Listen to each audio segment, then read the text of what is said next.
छठ के महापर्व को देखते हुए जो प्रशासन है वो पूरी तरीके से तैयार है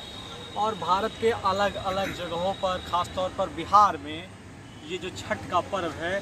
वो काफ़ी उल्लास से मनाया जाता है।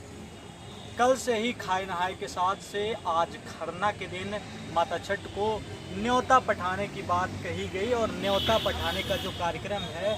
वो जो लोग हैं वो छठ के घाटों पर आते हैं और यहाँ दीप जलाते हुए यहाँ से पानी में केले के पत्ते पर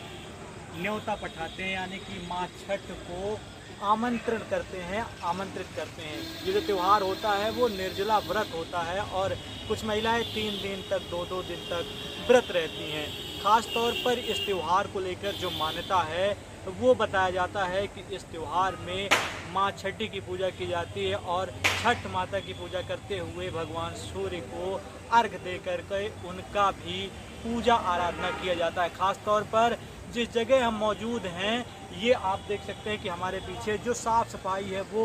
हो चुकी है और कल जो है वो भगवान सूर्य को अर्घ देने के लिए महिलाएं जो है यहाँ पर आएंगी। इसको लेकर जो प्रशासन है वो भी पूरी तरीके से मुस्तैद है और वो भी यहाँ की चाक चौबंद व्यवस्था बनाने के लिए लगा हुआ है। तो ख़ास तौर पर जो छठ का महापर्व है वो कहीं ना कहीं भारत भर में हर जगह चारों तरफ जहाँ आप जाएंगे आपको देखने को मिलेगा और माँ छठ के प्रति जो आस्था का ये पर्व है वो कहीं ना कहीं काफ़ी उल्लास से मनाया जाएगा। आने वाले समय में आप देखेंगे कि ये कल जब हम यहाँ पे मिलेंगे तो यहाँ लाखों की संख्या में जो भीड़ है वो होगी। फिलहाल अभी जो तैयारी है वो पूरी हो चुकी है और जो लोग हैं वो यहाँ उधर आप जाएंगे तो आपको दिखेगा कि डेकोरेशन करने के लिए लोग लगे हुए हैं और लोग अलग अलग जगहों पे जो तैयारियां हैं वो पूरी कर चुके हैं। तो खासा ये जो त्यौहार होता है छठ का उसको लेकर कहीं ना कहीं ये कहा जा सकता है कि ये खास तौर पर एक त्यौहार ही नहीं, एक संगम है उन सभी लोगों का जो एक दूसरे से कल मिलेंगे। ख़ास तौर पर आप देखते होंगे कि लोग भगवान सूर्य की आराधना करते हैं और ख़ास तौर पर माँ गंगा यानी कि पानी में जाकर लोग पूजा आराधना करते हैं। आप सोचिए कि इस देश में सनातन धर्म में किस तरीके से हर उस चीज़ की पूजा आराधना की बात कही जाती है माँ गंगा के प्रति, क्योंकि आप देखते होंगे कि हमारा जो जीवन है वो पानी यानी जल यानी कि गंगा से ही उत्पन्न होता है और बिना पानी के हम जीवित नहीं रह सकते। तो उस गंगा की पूजा, उस जल की पूजा आप देखेंगे कि उस वनस्पति की पूजा केले से, गन्ने से और जितने भी फल आप अपने जीवन में प्रयोग में लाते हैं उस सभी को चढ़ाया जाता है और पूजा आराधना की जाती है। ये कहीं ना कहीं ये दिखाता है कि सनातन जो धर्म है वो कहीं ना कहीं जो आस्था का प्रतीक तो है ही, लेकिन दूसरी तरफ हम जिसे अपने जीवन में प्रयोग करते हैं, प्रयोग में लाते हैं, उसकी हम कितना आदर भाव उसके प्रति रखते हैं, कितना उसकी पूजा आराधना करते हैं और वो सभी चीज़ें जो हमारे डेली बेस में यूज आती हैं उसको कहीं ना कहीं जो महिलाएं हैं वो पूजा आराधना करती हैं। ख़ास तौर पर पतियों, बच्चों और पूरे परिवार के लिए कहीं ना कहीं ये जो त्यौहार है उसको लेकर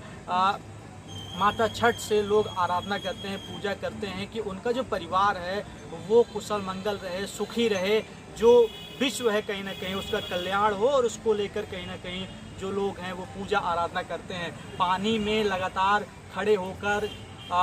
पूरी रात कुछ लोग खड़े होते हैं, कुछ लोग सूर्य जब ढल जाता है तब तक खड़े रहते हैं। तो जो ये आस्था का महापर्व है वो कहीं ना कहीं हमारी संस्कृति को पूरे भारत ही नहीं पूरी दुनिया भर में बिखेरता हुआ नजर आता है। ये दिखाता है कि वनस्पतियों जो अपने जीवन में हम प्रयोग किए जाने वाले वो सभी चीज़ जो भी हम देखते हैं, चाहे वो सूर्य हो गए, चाहे वो पानी हो गया, चाहे वो पेड़ पौधे हो गए, किसी भी पर्व में आप जब देखेंगे तो हम देखते हैं कि हमारी देश की जो महिलाएं हैं जो ख़ास तौर पर इन पर्व को मनाती हैं और हमेशा आगे रहती हैं, वो कहीं ना कहीं इन चीज़ों की पूजा आराधना करती हैं और उन्हें पूरे विश्व में फैलाने की कोशिश करती हैं। तो ये एक पर्व, एक त्यौहार नहीं, एक संगम है पूरी दुनिया को एकत्र करने का और सिखाने का कि हमारे अगल बगल जितनी भी चीज़ें इन्वायरमेंट में हैं वो पूजने योग्य हैं, क्योंकि उसी से ही हमारा जीवन पनप रहा है, चल रहा है, उसे हमें बचाना चाहिए।